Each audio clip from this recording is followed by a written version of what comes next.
Hi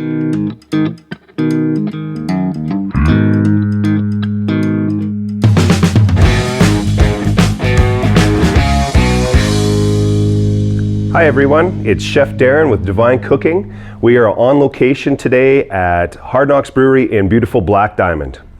We are going to put together for you a nice Labor Day kind of episode, some things that are inspired that we thought would be great for Labor Day. And super excited to be here on location. Beautiful, beautiful surroundings, and hey, there's beer, so it's all good. Beer. So what we're going to do, we're going to actually start by making a couple of the condiments that are going to go with our burger today. We're going to make a burger, of course, it just makes sense.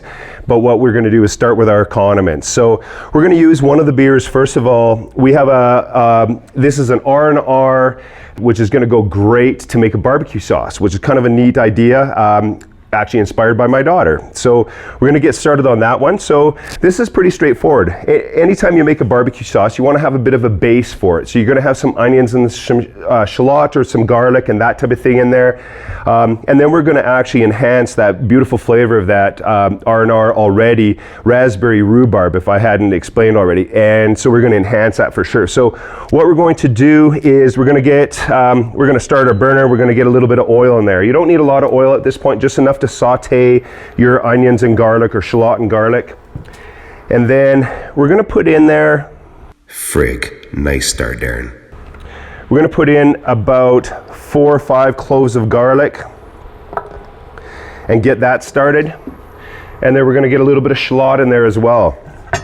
And these two items are going to obviously, when they kind of saute down, they're going to get kind of caramely and that type of thing. So they actually lend themselves really well to the base of the actual barbecue sauce. And it's going to just really, really kind of bring it all together. Also, we're not going to thicken this too much with anything. We're going to keep to kind of a natural thickening type of situation. So between the shallot and the garlic, as well as the rhubarb and the raspberries that we're going to add, blah blah blah, those will actually add a beautiful kind of thickness to it, and then you have a totally natural barbecue sauce. So we're kind of this goes together really, really nice. All right, so we've got our garlic in there. We're going to add our shallot to that. So we got a little bit of saute action going on there. I am going to hit that with a little bit of salt. Okay, dumbass, don't spill it. And a little bit of pepper.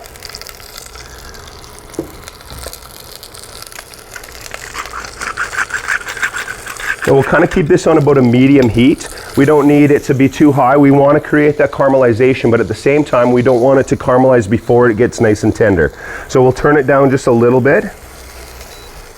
And then while that's happening, the other condiment that we're going to do a beer braised onion. And for that one, we're going to use the Grunt Vienna Ale. Yeah! And this one is super smooth. I had a chance of trying it and I was just blown away by how smooth this one is.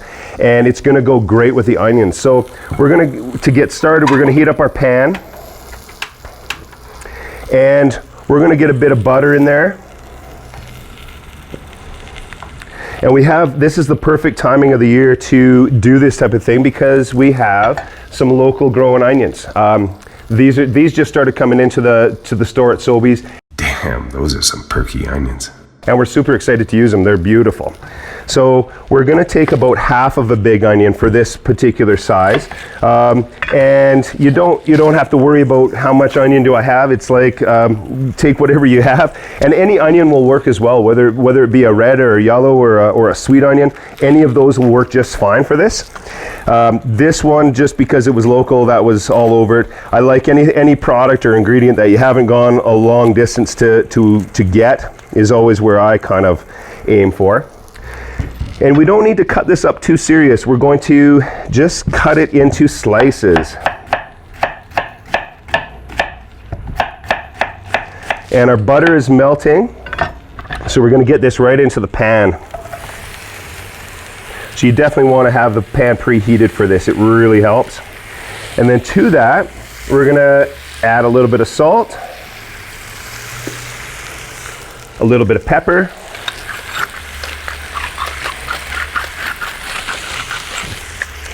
and we're also going to add a little bit of sugar to this. The sugar is simply going to help us create a bit of caramelization in the pan. So we want these onions to be sweet. They are already sweet. Damn, girl, those onions are sweet. But the sugar is just going to enhance that sweetness that's already there. So that's going to work really, really good. We're going to give that a moment. You can cover this if you want to kind of create a little bit, to speed up the process, but you certainly don't have to. The biggest thing is you want to go gentle and create a little bit of caramelization. We'll come back to our barbecue sauce. We're starting to get a little bit of caramelization in there. Again, the same as the onions. We want to just have everything nice and tender is most important. We're going to talk about the other ingredients. Well, that's getting, both of these are kind of getting to where we want. We'll talk a little bit more. We're going to have, you can use fresh or frozen raspberries. Either works just fine. We're going to add those to it. And we have some nice rhubarb. Again, if you can get nice red rhubarb, that's going to be really beneficial as well. So we're just going to trim this up a little bit and get some of the red part of the rhubarb into there. Again, I love the fact that this is going to really enhance and go well with the flavors of the beer already. That's just going to work super, super well. So you can add these items just about at any time. We're going to let this barbecue sauce simmer for probably 15-20 minutes. If you have lots of time, you can even let it simmer longer. And we'll just kind of let it simmer away until it's nice and everything's dissolved. We're going to give it a quick blend, and in the perfect scenario, we'd pass it through a sieve at the end. This particular barbecue sauce, obviously we're going to serve it on a burger today, but it would go great with chicken. It would go great with just about anything. It's a pretty versatile barbecue sauce for sure. The first time I put this together, when we were kind of creating the recipes, I was really pleasantly surprised with how beautiful the flavors of all this together were. So in goes our rhubarb.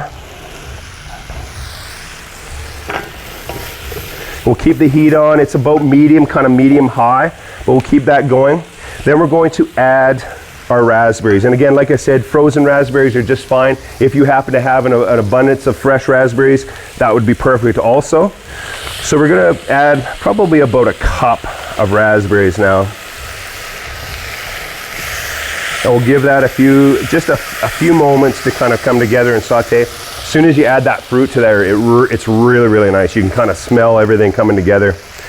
We'll give our onions a quick stir. I can definitely see we have some caramelization happening. We're going to grab a lid for this because this is nice to cover once we get our beer added. Oh fuck, oh fuck, oh fuck, oh fuck, oh fuck, oh fuck. Where's the fucking lid? Fuck. Classic Darren. So we're going to put a lid on this and it'll help it kind of everything tenderize, and we'll need that once we get the beer added to it as well, so it does a nice braise. So we'll come back to our barbecue sauce. You can kind of see everything's looking really nice in there. We've got everything's coming together really nice. So we'll get that back on the heat. I'm going to turn the heat up a little bit now, and we're going to add our raspberry rhubarb ale. You can see the nice color of the ale, which works really great. Everything goes so well together. You can see the end product of this is really nice, bright red, kind of rich color for sure. Then to that, we're going to add a little bit of local honey.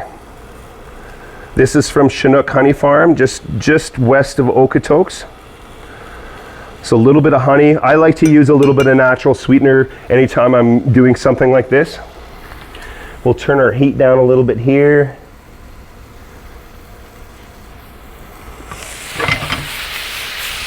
All right, and if you want to have a little look at this pan, this is the caramelization that I was talking about. We want to get some nice caramelization happening in there. Very, very good for our flavor profile that we're looking for. Okay, so we'll keep going with that. And this is looking good. So we've added our honey. We're going to now add a little bit of brown sugar. Again, adding some more sweetness to this whole barbecue sauce. It's surprising. Barbecue sauce needs to be a good balance of kind of smoky and sweet. Obviously, you need to season it with some salt to kind of balance all that. The other thing that we're going to add is some white vinegar. So you need some acidity into this, and that kind of helps balance the whole thing as well. You want your barbecue sauce to have a nice kind of zip to it. That's super important because, of course, it's going to go on a burger, and you need to have a little bit of kick to it. Then we're going to add a little tomato paste. And then as far as seasoning this, we've already got a little bit of salt and sugar in there. We will definitely add a little pepper, but we're gonna add a little bit of smoked paprika. The paprika is gonna obviously give us a little smokiness, and it's gonna add some nice rich color and just some overall flavor. I like to add a little bit of chipotle powder, and chipotle powder, again, obviously it's going to hit it with some spice, but it's also going to add a little bit of smokiness as well, because it has a smoky kind of profile to it. So in goes that. We'll give this a little stir. Okay, we're going to hit it with a little pepper, a little more pepper. Wonderful. All right, so now we're at that stage where that can kind of simmer for probably 10 to 15 minutes. When that is done, you can blend it, whether it be in your food processor, your blender, or if you have an emulsion blender, a hand blender, all of those will work really great. The only last thing that I like to do with that when it's done is we run it through a sieve, and that will take out some of the raspberry seeds and give you kind of a smooth kind of texture to the whole thing. Let's have a little look at our onions. Obviously, we already know that these are caramelizing really nicely. To that, we're going to add our Grunt ale, and that's just perfect. So the aroma, as soon as you add that, is just amazing. You can smell, it kind of reminds me of making kind of an onion soup, right? You caramelize your onions, and then you add beer or wine or that type of thing, and then you have it reduced down. So we're going to put a lid on here, but I'm not going to completely cover it. You want it to evaporate. What's happening here is we want that beer and that simmering kind of to do that braising type thing. So the onions become very, very tender. But in the same process, you definitely want the beer to reduce and kind of concentrate so you get that flavor in there. And so this, again, we're looking at about 10 minutes to kind of get where we're going. You can't really rush this type of thing. Both the caramelization as well as the braising portion of that, give it some time. There's no rush. I mentioned you'll check out the recipes afterwards, but both of these types of things, if you're going to make this menu, I would recommend doing both these condiments ahead of time. They're really great if you can have them already done in the fridge, chilled, ready to go, and it takes the stress out of them for sure. So we'll have another little look at our barbecue sauce. It's starting to reduce, but it still needs a few minutes for sure. Of course, one of the things that I like to do at this point is just kind of see where we're doing for our flavor profile. So this isn't going to tell me the exact end results, but it is going to tell me if my sweet and my salty and my spicy are on par. Yeah, and I think we're doing really well with that. That just needs some time, a little bit of love in the pan, a little bit of time. And again, we're going to leave this to be. We will be right back to kind of show you the end results of our condiments shortly.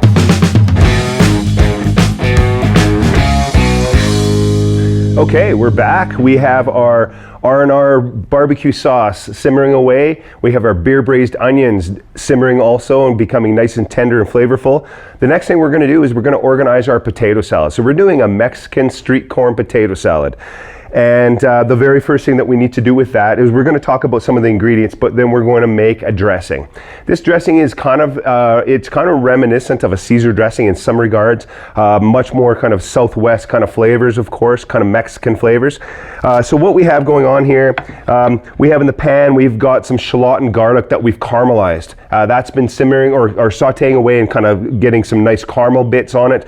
At the same time, we have charred a jalapeno pepper. Okay, so the very first thing that we're going to do with that is we're going to remove about 90% of the charred skin on the outside of a jalapeno pepper. I'm not too worried about it being perfect as far as getting rid of all the charred skin. That adds a bit of flavor. So for that reason, I kind of do, you know, a fairly good job, but don't worry too much about leaving some of that skin on there. Now, one of the advice that I always give people is when you char a pepper, grill it or char it, however it might be, don't wash it under water to remove all the black bits. That's rinsing away flavor and again, any of that kind of like what we're looking for as far as a charred jalapeno goes.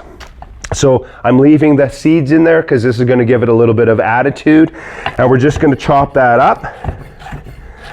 And then that's going to be blended with this. So what we're going to do then is to build our dressing, we're going to take our charred jalapeno pepper, we're going to add it to the mixture, we're going to add some shallot and garlic to that. Now we might not need all of this, it depends on how big of a batch you're going to make.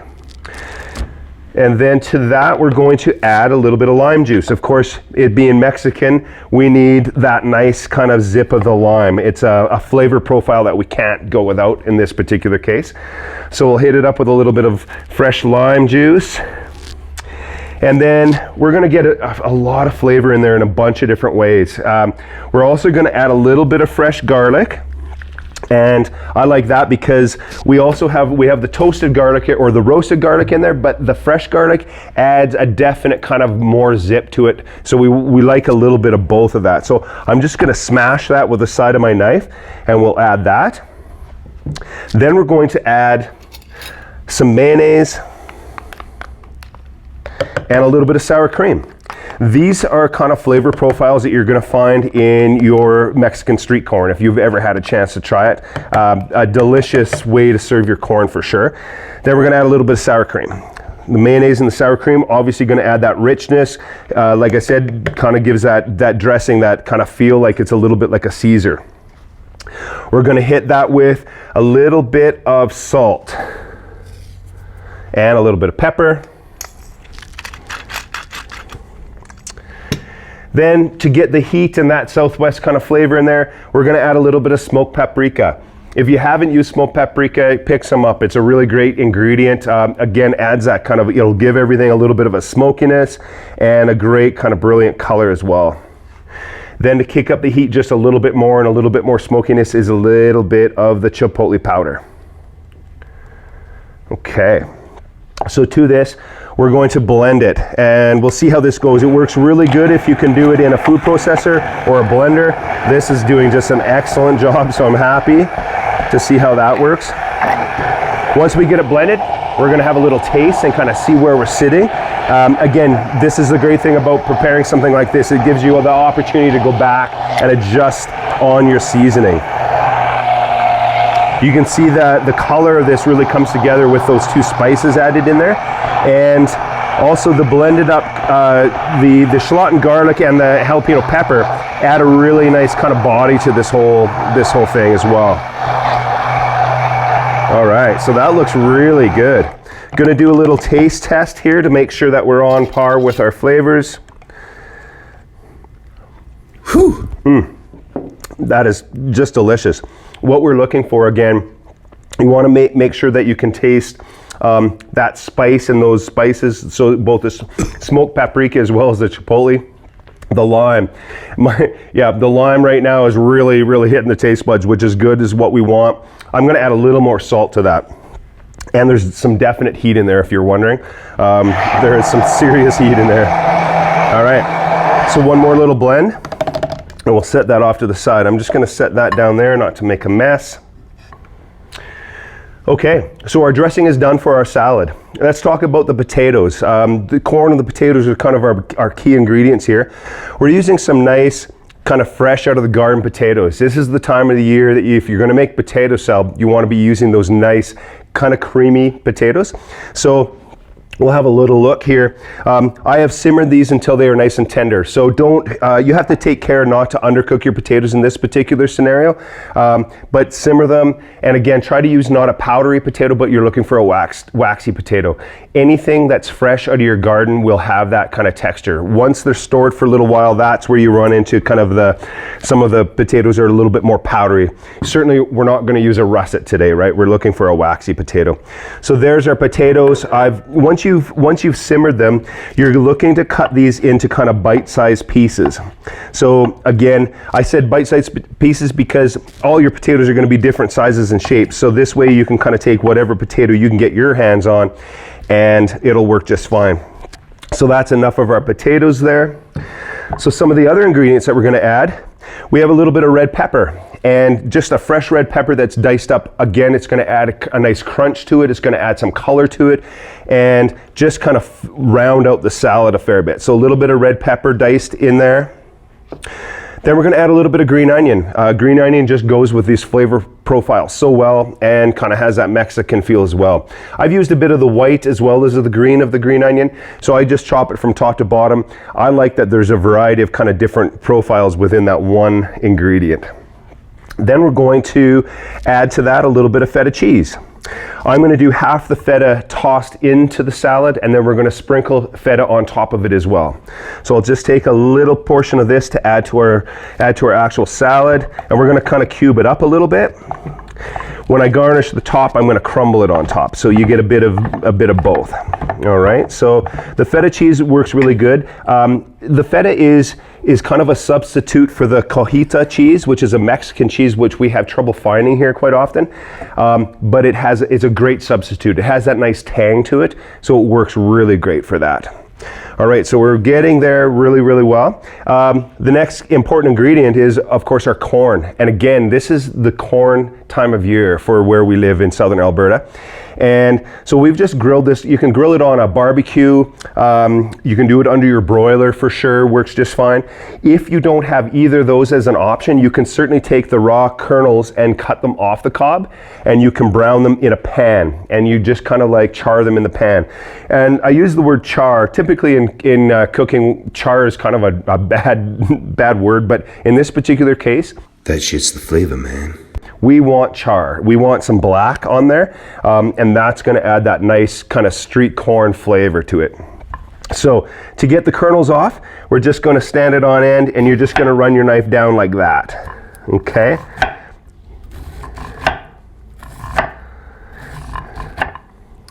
All right. So that's what we're looking for there. We're going to add that to our salad.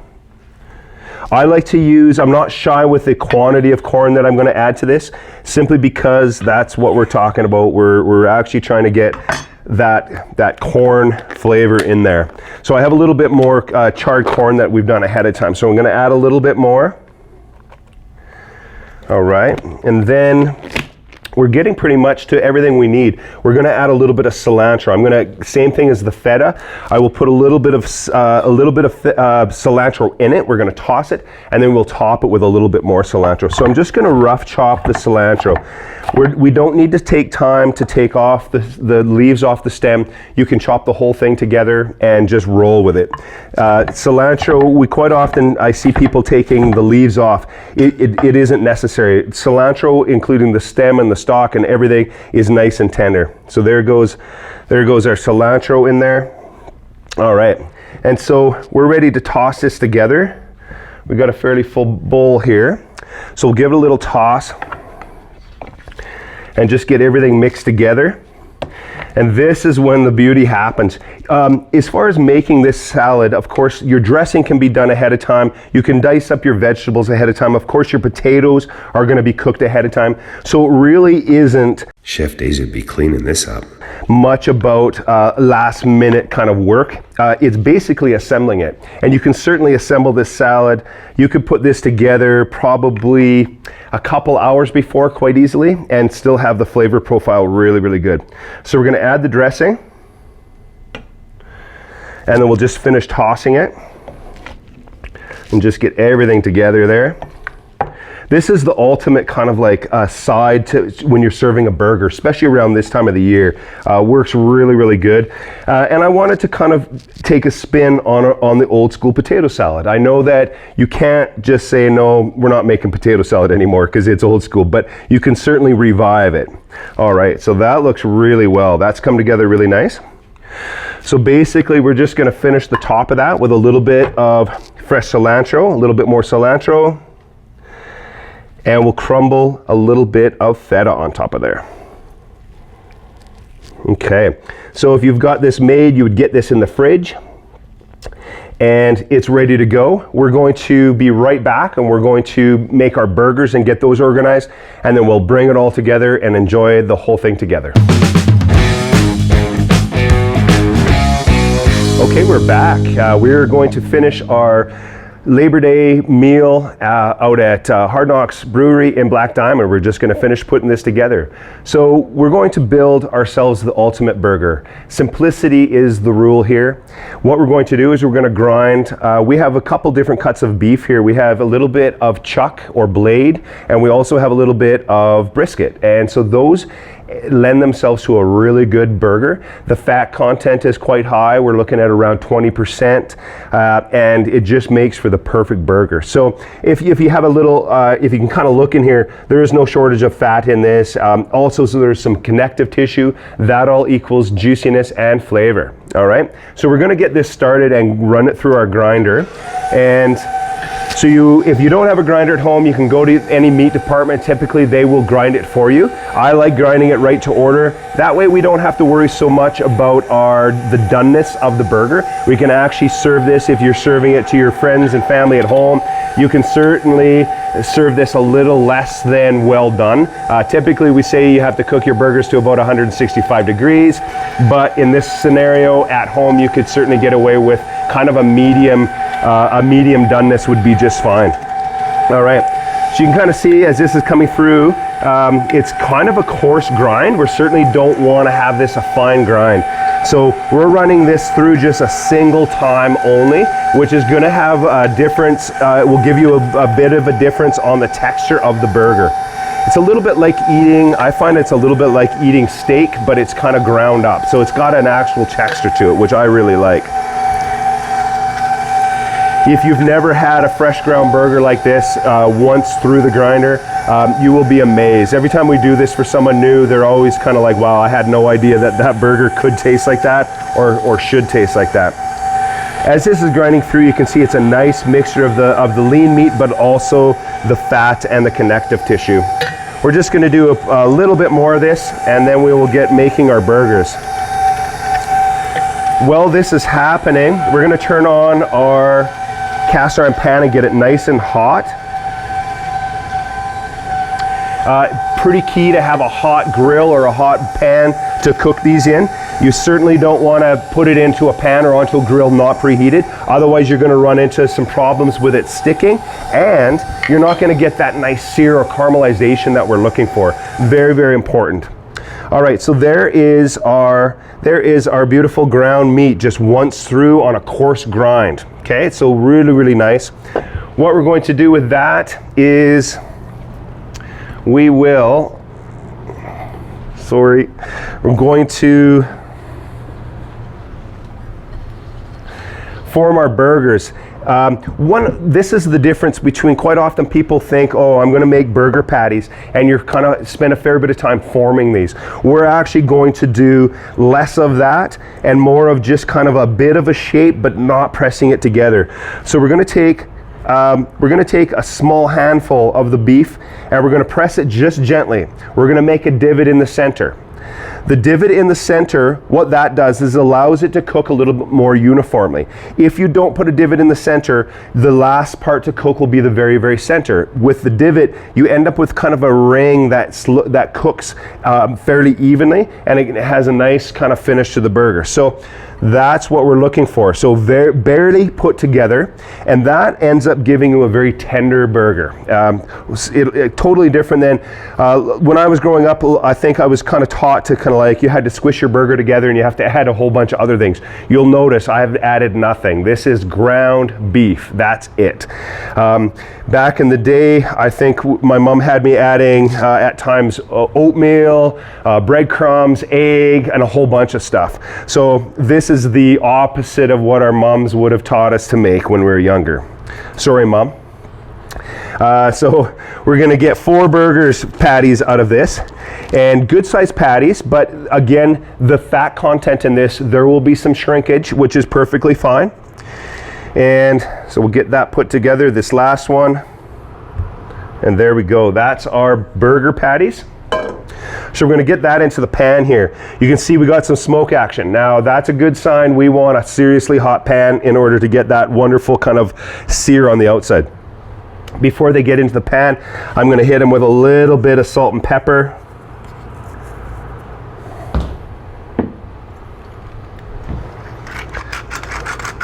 And that's the extent of the seasoning that's gonna go on these burgers at this time. Again, remember our R&R barbecue sauce and our beer braised onions.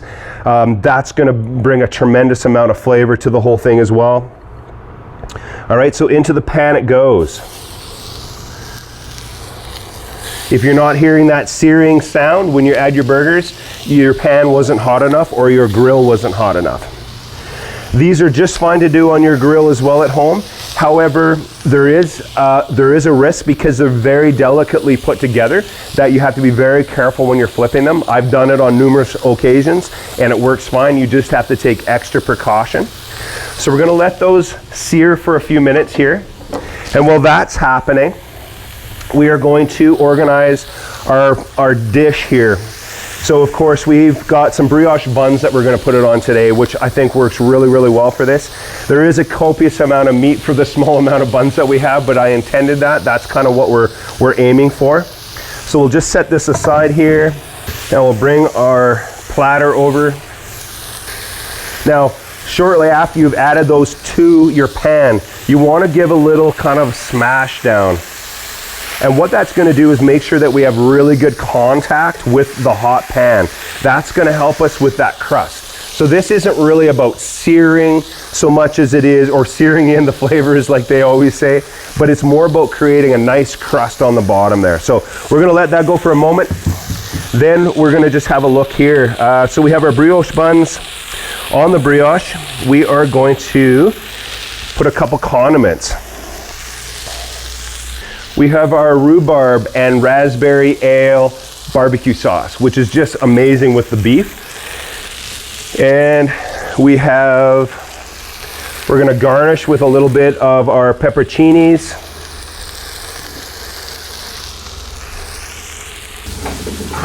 And we have some of our beer braised onions, which are just amazing. Great and flavorful and caramelized, so full of flavor. All right, so what we'll do is we're going to take a little bit of the onion and we'll put them on each of the bottom of the burger. And we're going to build these up. Again, we want these burgers to look stellar. We want them just to be like a showstopper type scenario. So we're going to top each of the bottom of the bun with a little bit of the beer braised onions. And of course, then we're ready to go with our raspberry rhubarb barbecue sauce. Then we're going to grab our potato salad that we've had put together previously. This is going to be the perfect side to serve with this. So we'll just serve this on the side of the burger.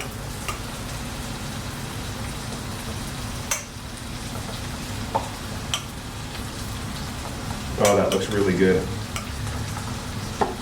All right, and just make sure we got lots of heat on our burgers here.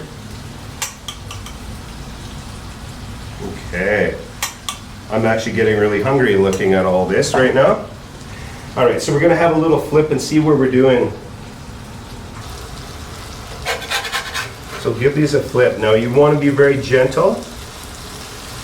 We've got a little bit of caramel going on there. We're going to give it a second more and let it just kind of give us a bit more caramelization. Caramelization is key with this. So again, the preheat ahead of time really helps. There, we're cooking again. We got some meat. Yeah, so this meal comes together really easy. As I've mentioned before, A lot of this can be done ahead of time. Even grinding your burger, you can certainly grind it and do it a couple hours beforehand. The key with the burger is that you want everything nice and cold.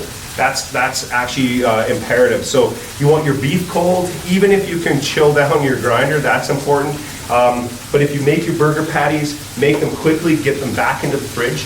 The key is that you don't want to melt any of the fat that's in there. You want it to stay hard, and that will actually help in the process when you get it to the pan, the nice hot pan, and then it renders down. Important that it doesn't happen ahead of time. And of course the dressing, the R&R barbecue sauce and the braised onions, the beer braised onions are great to have done ahead of time. So you can literally start this feast, this Labor Day feast, you can start it 24 hours ahead quite easily, and you'd have really great results. Okay, so we're gonna flip. I can see that we got some caramelization going on here. So very gently again, we're gonna flip. Oh yeah, that's what we're talking about.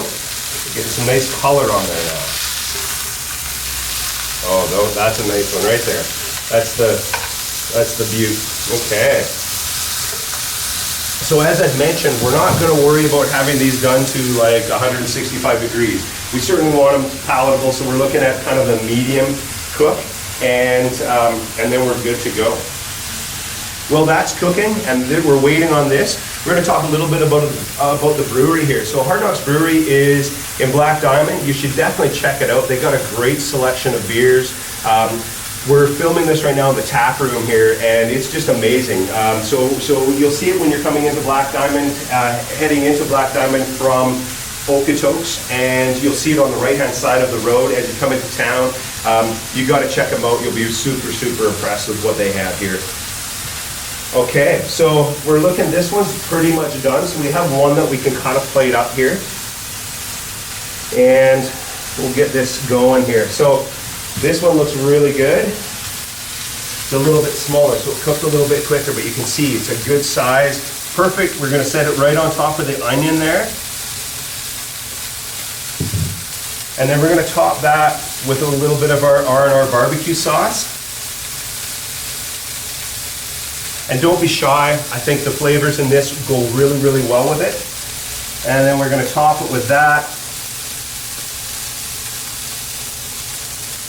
And then we're gonna take one of the peppercini peppers and kind of spear it right through the top. And there we go. So there we have our fresh made chuck burgers with raspberry rhubarb barbecue sauce, beer braised onions, and our Mexican street corn potato salad. Thank you for joining us at Hard Knocks Brewery in Black Diamond. Check them out online at hardknocksbrewery.com or Hard Knocks Brew on Instagram. For more Divine Cooking, check us out at divinecooking.ca or follow us on Instagram at Divine Cooking at Home. Thank you for joining us.